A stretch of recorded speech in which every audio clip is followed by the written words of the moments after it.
Did you know that anxiety disorders are the most commonly diagnosed mental disorders in the U.S.?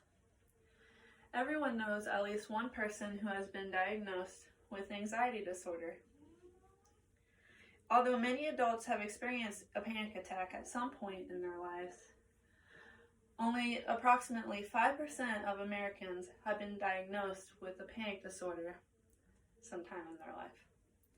So today, I will be informing the audience about panic disorder.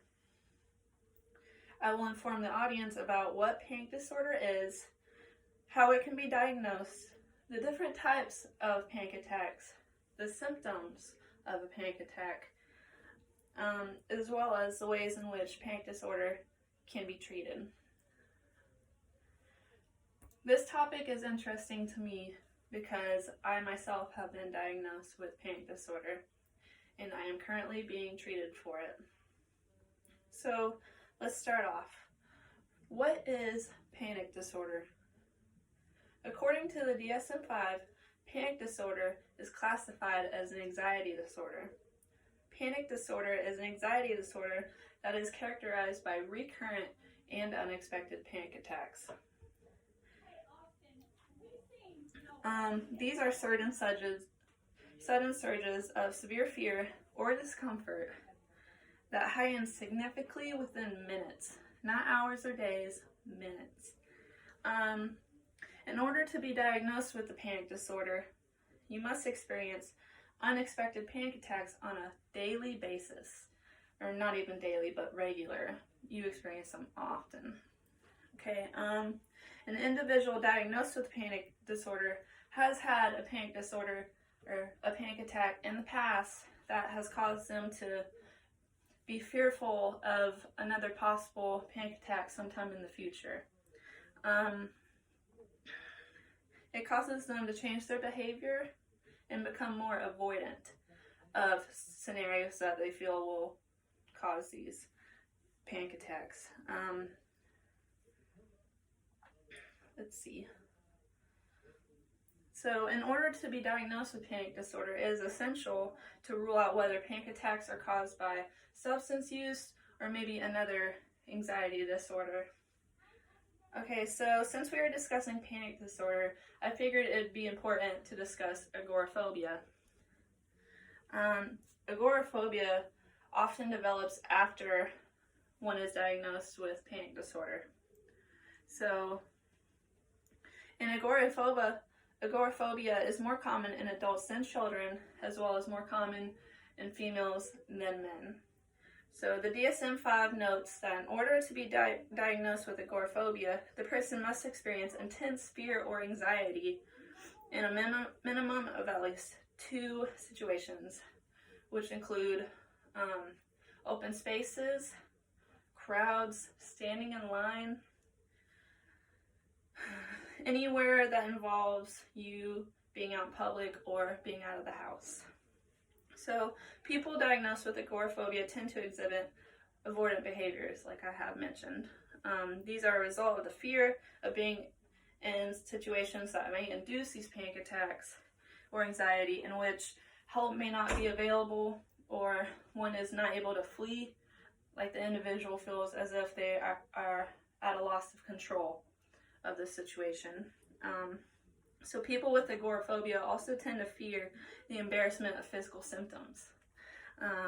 Also, limitations in daily functioning caused by agoraphobia may also cause one to become more sad or even depressed. Okay, I wanted to mention agoraphobia because in previous versions of the DSM, agoraphobia was associated with panic disorder.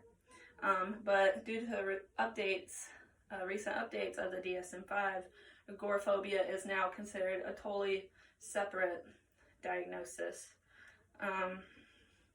So let's talk about the types of panic attacks. The DSM-5 classifies panic attacks as either expected or unexpected. Expected panic attacks are associated with a specific fear, such as let's say spiders. Okay, so if you're around spiders, you're going to expect to have a panic attack if you, I guess, can't get away from it, you know. So unexpected panic attacks have no apparent trigger or cue, and they just occur out of the blue. They happen for no reason at all. So let's discuss the symptoms of panic attacks. According to the DSM-5, a panic attack is characterized by 4 or more of the following symptoms, which are loss of breath, chest pains, even fear of dying, nausea, and so many other symptoms. So if you're experiencing 4 or more of these symptoms, you are having a panic attack. But if you're having less than 4 symptoms, then you might just be suffering from, I guess, nervousness or anxiety. Okay, so let's talk about treatment. Psychotherapy and cognitive behavioral therapy are the 2 most effective choices of treatment for someone with panic disorder.